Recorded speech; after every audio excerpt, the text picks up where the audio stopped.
Welcome to the first ever playoff game in the Indianapolis Aeros franchise.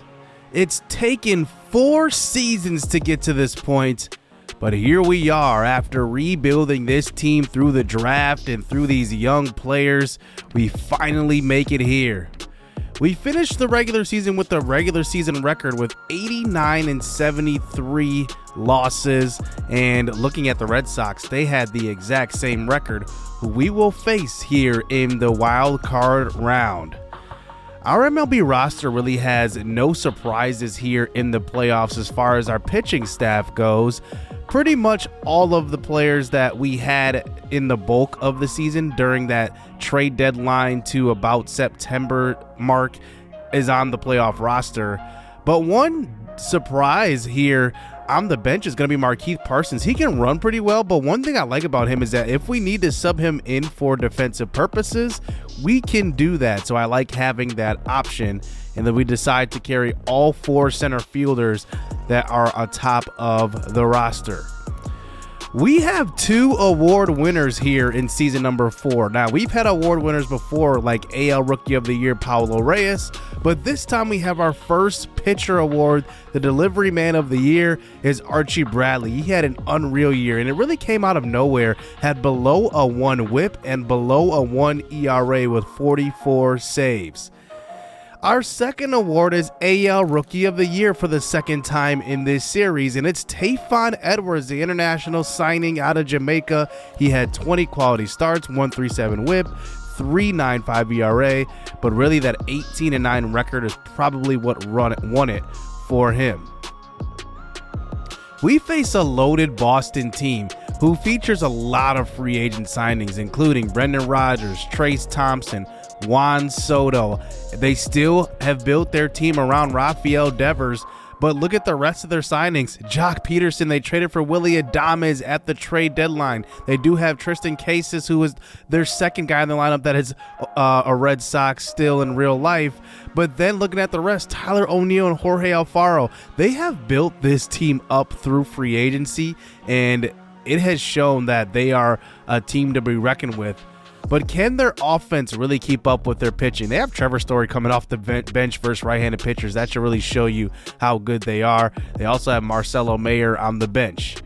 Now, what I talked about a little bit ago, can their offense keep up with their pitching? Well, they have Corbin Burns, Max Fried, Garrett Whitlock, Brian Bello, and Chris Sale in their rotation, but their bullpen is average at best. They are led by Jaime Barria, Dylan Tate, Tyler Duffy, Gregory Soto, John Schreiber, Seth Martinez, but they did sign Josh Hader to a free agent deal to hopefully put them over the top there. But I think if we can get to that bullpen, I think we can do some damage to this Red Sox team. We just made a video a couple of videos ago about us not being able to beat the Red Sox, but I think that's the formula. We get the starting pitcher off of the bump, and we get to the bullpen. So in game 1, we will face Corbin Burns, who has been pretty good this year. Not great, but pretty good. So we'll see if we can ding him up today as we are at home for the first round here in the playoffs. That's going to bring up Manuel Margot, who leads off the game. He will ground out to Reyes starting at first base, and that will be the first out of the inning. Brendan Rodgers comes to the plate. He hits one hard to right field, but Alex Verdugo, the former Red Sox, runs that one down for the second out of the inning. Here is Juan Soto, the most feared man in this lineup. He hit almost 1,000 OPS, and he drills one down the right field line right to Pablo Reyes, and that will be 3 up, 3 down. So bottom 1 now. Here's Ian Happ to the plate. He gets one inside. He swings at this one very, very late. It's just a little flare out to short. Throw on the first is in time. Joey Meneses, the trade deadline acquisition, along with Genesis Cabrera from the Brewers, as he does fly out to right field. As that brings up Alex Verdugo now. 1-2 pitch, low and out of the zone, ground ball to first, and the same result here for this Aeros lineup like the Red Sox. It's 1-2-3. Top 2 now. Here's Tristan Casas at the plate now. No hits given up to this point. But then there is the first one, a liner up the middle. That gets through the infield, and it is a base runner here with 2 outs here for the Red Sox. Pat Washington playing in center field today. He is a great defensive center fielder. And this next ball is hit by Trevor Story to Ray Gonzalez, and he absolutely boots it. That would have ended the inning right there, but the inning does continue. So the kid never makes errors, and that brings up Willy Adames, hit to second base. And Ian Happ fumbles the ball, thrown on to first, and it's not in time. So back-to-back errors. They will actually call the ground ball to Ray Gonzalez a hit because it was hard hit, but I think it was back-to-back errors in my opinion. And now with bases loaded with Jorge Alfaro in the 9 spot, he hits one up the middle. That gets through. Pat Washington fields it. He throws home with the laser, and it's right in time. And he gets Trevor Story at the plate, but 1 run does come across to score, and it is 1-0 after a pretty good second inning 2-out rally from the Red Sox. So that brings us to the bottom of the second inning. Here is Paulo Reyes, who gets the first hit of the game here for the Arrows. Paulo Reyes hit .289 on the season, his career high in average. He really worked on that in the offseason. Lost a little bit of power, but his average is up there. That brings up Salvador Perez, one of our 2 free agent signings in the offseason. That one will be a single up the middle, and Perez has done his job, 37 home runs this year. As that brings up Ojo Taikan, who tries to lay a bunt down to move the runners over, and that will be fouled off. So now a 1-2 count here for Ojo at the plate, and Corbin Burns throws an inside curveball and hits him on the ankle. So that will load up the bases for the kid, Ray Gonzalez, at the plate for his first postseason at bat. He gets one outside. He goes with the pitch, swings at one out of the zone on a 2-2 count. It's hit to right field, but it's not deep enough to score Paulo Reyes from third base. He's only got 28 speed, so that will be the first out of the inning. Cam Collier, the young third baseman, comes to the plate, and he gets one high and outside, and it's ball 4, and a run will come across the plate, and we got ourselves a tie ball game. So 1 out here, that brings up Pat Washington, who got the start in center field, had a career year hitting .270 with about 300 at bats, but that will be swung on and missed. Is now that brings the top of the order to the plate with Ian Happ, who has a very good clutch rating at the plate. He swings that one high as well, and Corbin Burns gets out of this second inning, only giving up 1 run after having bases loaded with no outs. On to the top of the third inning, Jordan Montgomery facing Juan Soto, and Soto hits 1-2 opposite field. That one gets all the way to the wall, and it will be a 2-out double. The Red Sox are good at driving in runs with 2 outs here, as they did it in the previous inning. We'll see if they can do it again. Rafael Devers to the plate, ground ball to second. This one could get through, but Ian Happ with a good play this time will get the runner, and no runs doing here in the third. Top 4 now. Here's Tyler O'Neill, signed over from the Cardinals in the offseason last season, and that one will be a shot down the first base line, and it bounces all the way to the wall, and Tyler O'Neill with 96 speed makes it all the way to third with a triple with ease. So that brings up Tristan Casas to the play, 1 for 1 today. He hits one high into left center field. That's going to be deep enough to score the runner from third. No way we get Tyler O'Neill at home, and it is a 2-1 ball game in favor of the Red Sox. So Tyler O'Neill at that great speed there goes all the way around to score, but we do get Willy Adames 2 strikeout to end the 4th inning. Bottom 4 now. Cam Collier walked earlier. He hits one hard too short. That one will be bobbled by Willy Adames, and it will be an error. So both middle infielders having issues so far this game, as that brings up Pat Washington, who swings that one out of the zone, and he strikes out here for his second time in the game. As that brings up the top of the lineup here, Ian Happ at the plate, 2-2 pitch. He gets one over the middle of the plate, and you couldn't get a much better pitch to hit than that, but it's just a fly ball to right field, and we're still down 2-1 here at home. So top 5 now, Jordan Montgomery and the opposing pitcher, Corbin Burnes, have the same amount of pitches after 4 innings. But how about that turn by Ray Gonzalez and Ian Happ to get us out of the 5th inning? With a man on first base, look at the quick throw to first by Happ. It needed to be a strong throw, and we get him. And we're through 5 innings here. And we bring up the top of the order with Joey Meneses, who gets one over the middle of the plate. This one's driven deep, and it's gone. A 2-2 ball game off of the bat of Joey Meneses.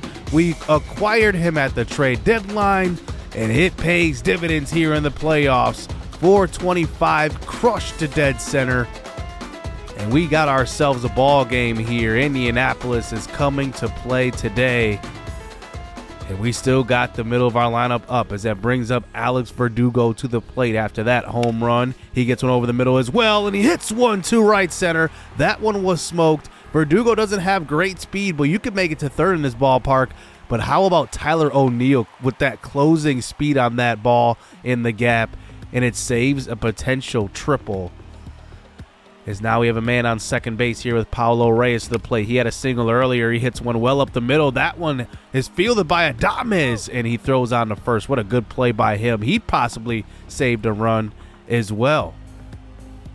So that brings up Salvador Perez. Corbin Burnes is well over 100 pitches now, and Perez hits one to right center. This one's back at the wall. It bounces off of the warning track, and Indianapolis takes the 3-2 lead off of Salvador Perez, and he has been quite the RBI machine. He was 3 RBIs short of 100 this year, and the Boston Red Sox manager has seen enough. Corbin Burnes, just over 100 pitches in this game, pretty much the same amount as Jordan Montgomery. Really, the lineups were making the starting pitchers work in this one as they bring in Badia out of the bullpen to get him out of this jam.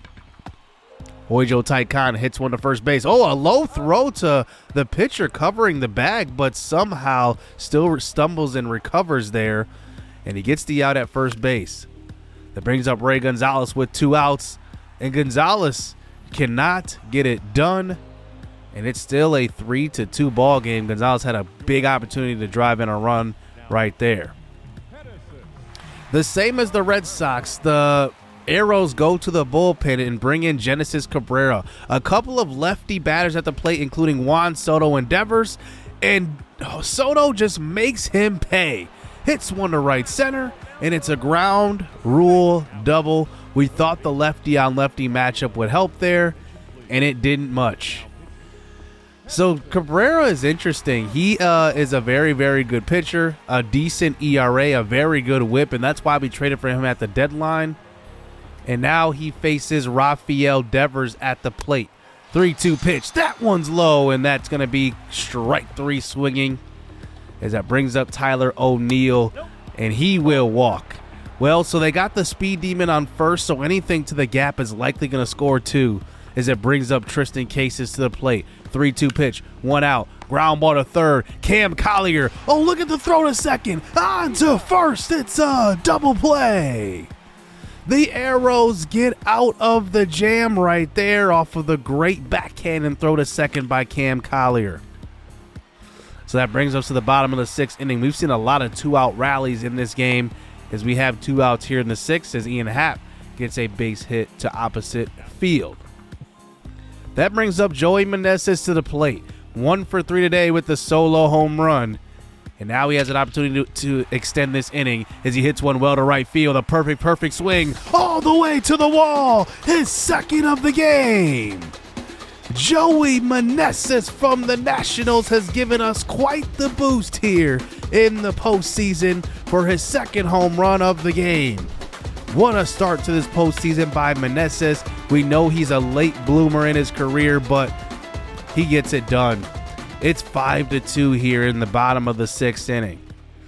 But he is still on the mound now as he faces Alex Verdugo. Chopper to second, and that one will end the 6th, but we add 2 more of insurance as Cabrera continues to pitch here in the 7th inning. That brings up Adames, who hits a fly ball to right field. Verdugo giving chase, and he can't run it down. That one went straight over his glove, and Verdugo is actually going to give up a triple here. So Verdugo ran that one down, and I don't know how he missed it, but it went straight over his glove, and now they have a runner in scoring position, and we make a very unorthodox move. It's Babe Miller coming in out of the bullpen. Babe Miller is one of our starters. He came into the season as a number 3, but really has struggled, so we want to give him a different look here in the postseason as he faces Jorge Alfaro and strikes him out. Maybe this is what he needs to get going. Just giving him a different type of look coming out onto the mound, and he gets a strikeout right there.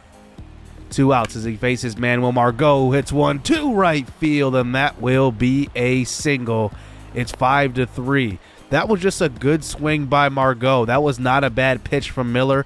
That was actually outside of the zone. A cut fastball, as you see right here, is cutting away, and Margot goes with it. A great swing by him, and the Red Sox are now down by 2 runs. That brings up Brendan Rodgers, who hits a blooper to center field. But how about Pat Washington in that reaction? He gets right to it. And now we move on to the bottom of the 8th. Dylan Tate in the pitch, who they had on the trade deadline. They were maybe trying to make a bigger move for a bullpen arm, and he walks the first batter of the inning. Cam Collier comes up. He will walk as well, so now we have men on first and second here with no outs, and it brings up Pat Washington. 0 for 3, but he's had a great defensive game in center field. Make it 0 for 4 with 3 strikeouts for Pat Washington in his postseason debut. They go to the bullpen and they bring in Tyler Duffy. They've maybe seen enough from Tate, and maybe it was 3 batters that he had maximum to face, and he faces Ian Happ. That one will be grounded up the middle in a double play ball. So men on first and second with no outs, and we can't do anything. On to the 9th inning, the delivery man of the year, Archie Bradley, a .87 ERA and a .97 whip in 51 innings. He only blew 3 saves so far this year, 44 total. And here we go. Tristan Case is at the plate. He will swing and miss at the 2-seamer, 94 mile an hour on the corner. And we get the first out of the 9th. Trevor Story to the plate. Ground ball to third. Cam Collier fields that one cleanly. Thrown on to first. And we are 1 out away from our first ever victory here in the playoffs as we face Willy Adames. It's a knuckle curve over the middle. Strike 3. The Arrows defeat the Red Sox, a team we struggled to play against in the regular season, and we get the win. Our strategy was to get the pitch count up on Corbin Burnes and not necessarily put up runs, but at least get the managers to pull him early, and that's exactly what happened, and we get the win. How about the game that Jordan Montgomery pitched as well versus this very tough lineup? Gave up 2 runs through 4 innings, but our lineup had his back. Meneses with a 2 for 4 game. Also, how about Salvador Perez? 2 for 3. He had an opposite field shot, and he really did his thing there. I really love what he's been bringing to the table. And the Arrows get their first ever win in the playoffs. And I'm excited to see if we can close out this series. We need 1 more win here in the wild card round.